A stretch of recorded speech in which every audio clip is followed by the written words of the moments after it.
আমি ইশরাক হোসেন, ঢাকা ৬ আসন থেকে বাংলাদেশ জাতীয়তাবাদী দল মনোনীত প্রার্থী। আজকে নির্বাচন কমিশনে আমরা এসেছি একটা অভিযোগ দায়ের করার জন্য, এবং আমরা সেটি মৌখিকভাবে জানিয়েছি এবং আমাদেরকে জানানো হয়েছে যে এই ব্যাপারে ওনাদের যে একটা আইনি সেল রয়েছে বা এই ধরনের কমপ্লেন নিষ্পত্তি করার জন্য যে বডিটা রয়েছে তাদের কাছে ওনারা এটা ফরওয়ার্ড করেছেন এবং ওনারা ব্যবস্থা নেবেন বা দেখছেন, বিষয়টি খতিয়ে দেখছেন আর কি। গত ৪ তারিখ রাতের বেলা কসমোপলিটন স্কুল নামে একটি প্রতিষ্ঠান, শিক্ষা প্রতিষ্ঠান, যেটা কাঠের পুলে অবস্থিত এবং সেটি একটি কেন্দ্র আমাদের ৬ আসনের। তো সেখান থেকে আমি প্রিভিয়াস বিষয় যাব না, বাট রাত ১টার দিকে ফাইনালি যখন আমাদের বিভিন্ন কমপ্লেন্টের ভিত্তিতে পুলিশ সেখানে অভিযান চালিয়ে তারা ১৫২ পিস মোটা লাঠি, যেটাকে স্টাম্প বলতে পারি আমরা, সেটি উদ্ধার করে এবং সেই ভবনটির মালিকানায় রয়েছে আমাদের প্রতিদ্বন্দ্বী রাজনৈতিক দল জামায়াতে ইসলামী, এবং সেখানে জকসুর সম্ভবত একটা ক্লাব রয়েছে, যতটুকু আমি জানতে পেরেছি ক্লাব হিসেবে অভিহিত করা হয়। তো সেই ক্লাবের দরজা ভেঙে তারা এই মোটা স্টাম্প লাঠিগুলো তারা উদ্ধার করে। এখন এখানে বিষয় হচ্ছে যে আমরা বেশ কিছুদিন যাবৎ এই ধরনের একটা কমপ্লেন্ট পেয়ে আসছিলাম। তো আমরা সেটা বিভিন্ন মাধ্যমে থানাকে অবহিত করার পরও তারা কোনো যথাযথ পদক্ষেপ নেননি। পরবর্তীতে আমি নিজেই ৪ তারিখ সন্ধ্যাবেলা সূত্রাপুর থানার ওসি সাহেবের সাথে কথা বলি এবং উনি তখন আমাকে জানান, ঠিক আছে, আমরা এটা ব্যবস্থা নিচ্ছি, আপনার তথ্যের সূত্রকে। তো আমি তখন বললাম যে আমার তথ্যের যিনি সূত্র তিনি আমার পাশেই আছেন, আব্দুল আজিজ, তিনি সূত্রাপুর থানা বিএনপির আহ্বায়ক। তো উনি বললেন, হ্যাঁ আমি ওনাকে চিনি, তাহলে ওনাকে নিয়ে গিয়ে আমরা এটা দেখছি।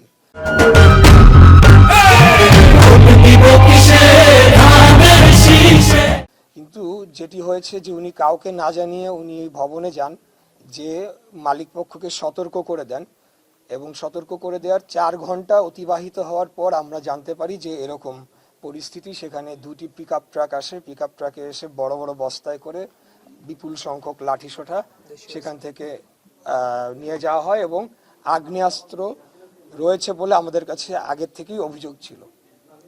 তো তারপরে আমাদের যারা ওখানকার স্থানীয় এলাকাবাসী তারা ওই বিল্ডিংটির সামনে অবস্থান করেন এবং পরে যিনি ওসি তিনি যখন প্রথমবার যান তিনি কিন্তু কোনো কিছুই বিল্ডিং এর ভেতরেই ঢোকেন নাই, তিনি কেবল সতর্ক করে দিয়েছেন বলে আমরা ধারণা করছি। তো পরবর্তীতে তখন আমার কানে আসার পরে আমি আবারও কর্তৃপক্ষ বা ওনাদের সাথে কথা বলার পরে ওনারা সেখানে গেলেন এবং এসি কোতোয়ালি তিনিও ইনভলভ হলেন এবং সেখানে আর্মিও উপস্থিত ছিলেন। পরবর্তীতে এসি কোতোয়ালি তিনি সেখানে যাওয়ার পরে সেখানে যে তিনি অনেক কাল ক্ষেপণ করেন, অনেক সময় ক্ষেপণ করার পর পরবর্তীতে একটি পর্যায়ে আমি ওনাকে খুব শক্তভাবেই বলি যে আপনারা এখানে রয়েছে, আপনারা যারা এটি চিনে আপনারা তাদেরকে ভেতরে ঢুকতে দিচ্ছেন না। 3 জন মাত্র গিয়েছেন অনেক বড় একটি ভবন সেটিকে সার্চ করার জন্য। পরবর্তীতে তিনি আরেকজনকে নিয়ে যাওয়ার পরে 152 পিস পাওয়া যায়, সেটি বস্তায় মোড়ানো ছিল, সেটা পিকআপে করে তারা নিয়ে যান এবং ওই লাঠিগুলো ছিল জকসুর ক্লাব বলে অভিহিত করেছেন। জকসুর ক্লাবের রুমে তালাবদ্ধ ছিল, সেই তালা ভেঙে তারা সেটিকে উদ্ধার করেছেন। তো আজকে আমরা এসেছি 2টি কমপ্লেন নিয়ে। একটি হলো যে একটা কেন্দ্র, কসমোপলিটন স্কুল একটা কেন্দ্রে যদি এই অবস্থা হয় তাহলে তো সেই কেন্দ্র কিভাবে নির্বাচন আমরা করব সেটি একটি বড় প্রশ্ন রয়েছে। তো কেন্দ্র পরিবর্তন সম্পর্কে আমরা আবেদন জানিয়েছি, তবে সেটি কমিশনের যে আইন অনুযায়ী এবং সময় সবকিছু বিবেচনায় নিয়ে ওনারা কার্যকরী পদক্ষেপ নেবেন বলে আমাদেরকে আশ্বাস জানিয়েছেন।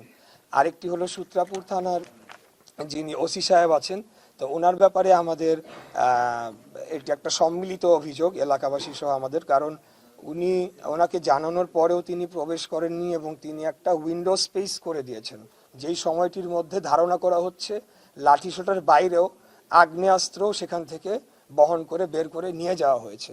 তো এই দুটি বিষয় আজকে আমরা এসেছিলাম। Thank you. আপনার সূত্রাপুর থানার ওসির বিরুদ্ধে কি কোনো ব্যবস্থা নিতে বলেছেন? হ্যাঁ, আমরা এই যে আমাদের অভিযোগের ফটোকপি আপনাকে দিয়ে দেওয়া হবে। আমরা ওনাকে যাতে পরিবর্তন করা হয় সেই মর্মে আমরা একটা আবেদন করেছি, তবে সেটা হবে নাকি আমরা জানি না। কমিশন তো ওনাদের আইন অনুযায়ী ওনাদের গতিতে এবং সামনে 3-4 দিন পরে নির্বাচন, এটাকে বিবেচনা করে ওনারা যতটুকু পদক্ষেপ নেবেন। বাকি আপনার আসলে অন্য আইন শৃঙ্খলা পরিস্থিতি কেমন দেখছেন এই মুহূর্তে? এতদিন পর্যন্ত তো অত্যন্ত ভালো। আচ্ছা, এতদিন পর্যন্ত তো অত্যন্ত ভালো ছিল আমাদের ঢাকা 6 আইন শৃঙ্খলা পরিস্থিতি খুবই ভালো ছিল। আমাদের যিনি প্রতিদ্বন্দ্বী প্রার্থীগণ তাদের সাথে আমার একটা যোগাযোগ ছিল, সবই ঠিক ছিল। কিন্তু হঠাৎ এই ঘটনা ঘটাতে মানে এটা আসলে কোনোভাবেই মানে কাম্য ছিল না। তবে বেশ আরো 3-4 দিন আগেই এই বিষয়টি আমার কানে আসে, কিন্তু তখন আমি ভেবেছি হয়তো বা এটা একটা অ্যালিগেশন দেওয়ার জন্য অনেক সময় হয় না, সেটা হবে। তো এটা নিয়ে আমি আর বেশি মানে সেটা নিয়ে আর বেশি ইনভেস্টিগেশনে যাওয়ার চেষ্টা করিনি। কিন্তু যখন অনেকগুলো সূত্র থেকে আসে তখনই আমি বাধ্য হয়ে আমি থানাতে অবহিত করেছি আর কি।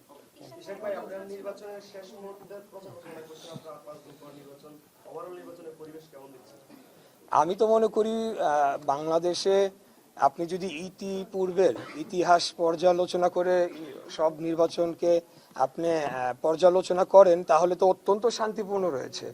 তারপরেও আমি সবসময় এই কথাটা বলি যে তফসিল ঘোষণা হওয়ার দিন বা পরদিন শরীফ ওসমান হাদিকে যেভাবে হত্যা করা হলো, এই ঘটনাটা আসলে হৃদয় বিদারক এবং এখন পর্যন্ত কিন্তু এটার কোনো সুরাহা আমরা দেখলাম না। এবং গতকালকে তার বিচারের দাবিতে যারা আন্দোলন করলো তাদের উপরে অত্যাধিক বল প্রয়োগ করা হয়েছে বলে আমার মনে হয়েছে। কারণ ইতিপূর্বে আমরা দেখেছি যে বিভিন্ন জায়গায় মব হয়েছে, দাঁড়িয়ে থেকেছে, কিছু করেনি। আবার যখন প্রয়োজন হয়েছে এই সরকারের তখন তারা বল প্রয়োগ করছে। যাই হোক, আমি সরকারের সমালোচনায় যাব না। নির্বাচন পরিস্থিতি ঢাকাতে অত্যন্ত শান্তিপূর্ণ রয়েছে, এই আর কি।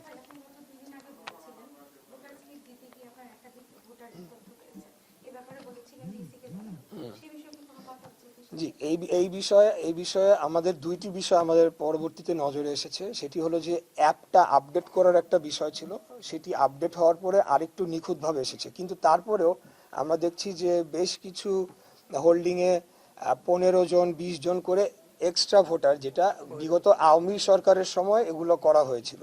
তো আমরা সেটার আরো বিস্তারিত টোটাল তথ্যটা কম্পাইল করার চেষ্টা করছি। এরা অবশ্যই ভুয়া ভোটার, বুঝতেই পারছেন, এবং সেটি আমরা আমাদের এটা তৈরি হলে আমরা ইসিতে জমা দিব।